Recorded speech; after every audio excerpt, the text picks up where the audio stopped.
हमारे बीच में संत श्री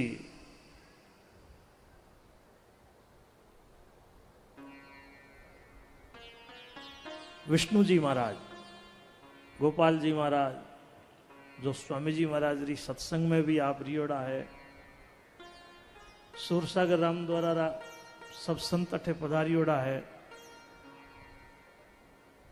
और इन क्षेत्र रा भी आस पास रा जिता भी संत है, आप सब संत पधारियोड़ा है। सब संतों रो गणे मानसों स्वागत अभिनंदन। तको कथारो लाभ तो मिले ही है, कथारे साथे संतों रो आशीर्वाद भी मिल जावे तो अपनो जीवन धन्य है। मैं संक्षेप में उद्बोधन रे वास्ते निवेदन कर रही हूँ। संत विष्णु जी महाराज आप आपरे आशीर्वचन सो सबने लाभान्वित करेला। बोलिए भागवत महापुराण की जय। बोलिए श्री वृंदावन बिहारी लाल की जय। श्री भक्तवत्सल भगवान की जय। सच्चिदानंद रूपाय विश्वोत्पत्त्यादिहेतवे तापत्रय विनाशाय श्रीकृष्णाय वयं नमः। वसुदेवसुतं देवं कंसचाणूरमर्दनं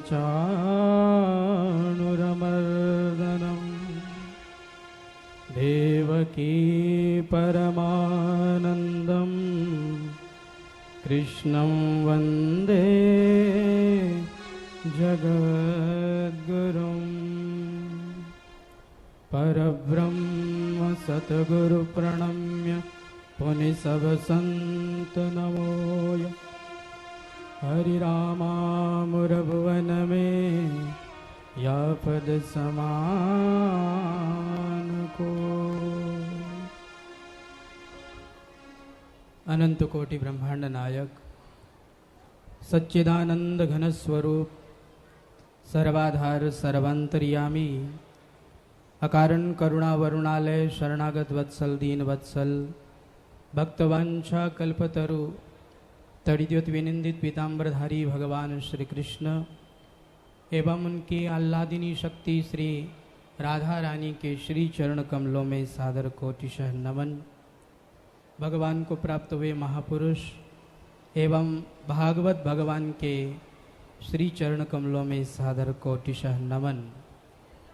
व्यासपीठ पर विराजमान परमहंस महंत श्री डॉक्टर श्री राम प्रसाद जी महाराज के श्री चरण कमलों में सादर कोटिशः नमन। मंच पर विराजमान सभी पूज्य संत चरणों में सादर नमन।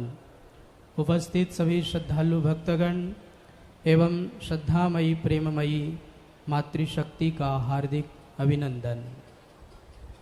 बहुत ही खुशी की बात है कि हमें परमहंसों की यह संहिता श्रीमद् भागवत महापुराण यह परमहंस श्री राम प्रसाद जी महाराज के द्वारा सुनने को मिल रही है। मैं अपने आप को भाग्यशाली समझता हूँ कि पूज्य महाराज श्री के श्रीमुख से यह भागवत भागीरथी सुनने का सुंदर मौका मिला है। इस भागवत भागीरथी में डुबकी लगाने का, स्नान करने का यह सुंदर अवसर मिला है। आप सब लोग भी बहुत भाग्यशाली हैं कि श्रीमद् भागवत महापुराण की कथा आप लोग इस कलिकाल में और एकाग्र चित्त के साथ में, बड़े प्रेम के साथ में, बहुत ही भक्ति भावना के साथ में श्रवण कर रहे हैं। अभी अभी महाराज श्री के श्रीमुख से आपने श्री ध्रुव जी महाराज का दिव्य चरित्र श्रवण किया। देखिए, लोग हमें बहका देते हैं और हम लोगों की भी यह धारणा है कि भगवान तो बूढ़े होने पर मिलते हैं, भगवान तो दाढ़ी सफ़ेद होने पर मिलते हैं, भगवान तो बहुत बड़ी तपस्या करने के बाद में मिलते हैं। आप देखिए श्री ध्रुव जी महाराज को, जो केवल 5 वर्ष के बालक थे और केवल 6 महीने की तपस्या से उन्हें भगवान मिल गए। तो यहाँ एक बात सिद्ध हो जाती है कि भगवान को प्राप्त करने के लिए उम्र की आवश्यकता नहीं, भगवान को प्राप्त करने के लिए कोई देश काल परिस्थिति की आवश्यकता नहीं, भगवान को प्राप्त करने के लिए केवल ध्रुव जी महाराज जैसी भक्ति की आवश्यकता है। भगवान स्वयं कहते हैं कि मैं भाव का भूखा हूँ, भाव ही एक सार है, भाव से मुझको भजे तो भव से बेड़ा पार है। केवल भगवान भाव के भूखे हैं और जिसके भीतर भाव होता है भगवान उसे प्राप्त हो ही जाते हैं। तो ध्रुव जी महाराज के चरित्र से हम लोगों को यहाँ यही शिक्षा लेनी चाहिए कि जैसे श्री ध्रुव जी महाराज ने अपना एक लक्ष्य बनाया, वैसे ही हमें भी अपना एक लक्ष्य, अपना एक उद्देश्य बनाना चाहिए। बिना लक्ष्य के, बिना उद्देश्य के हम अपने गंतव्य स्थान तक नहीं पहुंच सकते हैं। जैसे आप कहीं जा रहे हैं तो आप किसी से रास्ता पूछते हैं, भैया ये रास्ता कहाँ जा रहा है। अब कोई रास्ता पूछे और पूछने वाले को कोई पूछे कि भैया तुम्हें कहाँ जाना है, वो कह दे कि भैया मुझे तो कहीं नहीं जाना, आप तो बता दो ये रास्ता कहाँ जा रहा है। तो उसको ये जवाब मिलेगा कि जब आपका कहीं जाने का उद्देश्य ही नहीं है तो क्यों पूछते हो ये रास्ता कहाँ जा रहा है, जहाँ रास्ता जा रहा है वहीं तुम चले जाओ।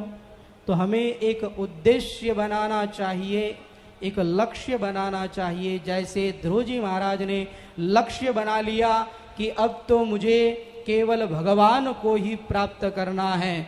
देखो जब भगवत प्राप्ति के मार्ग पर हम चलते हैं तो उस समय में तरह तरह की कठिनाइयां आती है, तरह तरह की परेशानियां आती है, लेकिन ध्रुव जी महाराज की तरह ध्रुव रहना चाहिए। नारद जी महाराज ने आकर के उनको थोड़ा डराया और उनके उद्देश्य को जानने के लिए, उनके भीतर के भाव को जानने के लिए कहा कि अरे तुम मेरे साथ चलो, मैं तुम्हें तुम्हारी पिता की गोद में बैठाऊंगा, राजगद्दी पर बैठाऊंगा। तुम यहाँ कहाँ जंगल में जा रहे हो, अभी तुम्हारी खेल कूद की अवस्था है, इस जंगल में बड़े बड़े जानवर रहते हैं, वो तुम्हें खा जाएंगे।